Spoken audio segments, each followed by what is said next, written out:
Face aux déséquilibres structurels constatés sur le marché du travail en santé, pénurie de main-d'œuvre, inadéquation des compétences, répartition géographique inégale, faible motivation, difficulté de retention et performance limitée du personnel, il devient impératif d'opérer un diagnostic systémique fondé sur des données probantes. À Brazzaville, l'atelier méthodologique qui réunit les acteurs nationaux de la santé et partenaires internationaux s'inscrit dans cette dynamique.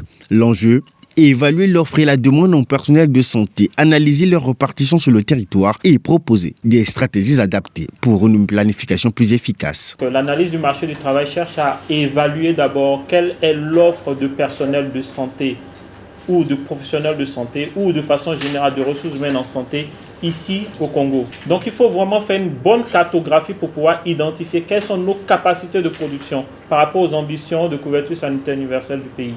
Investir dans la formation, le recrutement et la rétention du personnel de santé, c'est investir dans le capital humain, dans la croissance et dans l'avenir du pays. Bien que des avancées aient été enregistrées entre 2016 et 2024 au Congo, des efforts supplémentaires sont nécessaires pour relever les défis persistants. Ces efforts doivent être consolidés et intensifiés, notamment pour répondre aux défis persistants en termes de disponibilité des données actualisées sur l'adéquation entre le personnel de santé et les besoins de la population et améliorer l'affectation du personnel dans les districts sanitaires, favoriser leur maintien et leur motivation sur le terrain. L'atelier qui s'ouvre ce matin constitue une étape clé dans le processus de dialogue pour estimer les besoins en personnel de santé, leur répartition et leur motivation. Cet atelier marque ainsi une étape stratégique dans l'évaluation des ressources humaines en santé. L'objectif est clair, dresser une cartographie fiable pour garantir une couverture équitable et efficiente à l'échelle nationale. C'est ainsi que je suis d'accord avec l'objectif principal qui est le suivant. Élaborer un diagnostic approfondi du marché du travail dans le domaine de la santé.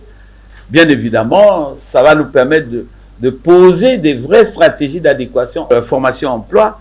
Je suis d'accord pour qu'on propose des mesures correctes, concrètes, pour améliorer effectivement cette planification, cette espèce de cartographie RH dans les départements. Et évidemment, ça nous permettra d'élaborer une véritable feuille de route claire et précise que nous allons adopter dans 2 semaines au Conseil national de santé. Organisé conjointement par le ministère de la Santé et l'OMS Congo, l'atelier se clôturera le 4 juillet. Des recommandations sont attendues pour mieux orienter les politiques nationales de ressources humaines en santé afin de répondre aux engagements du pays à l'échelle nationale et internationale.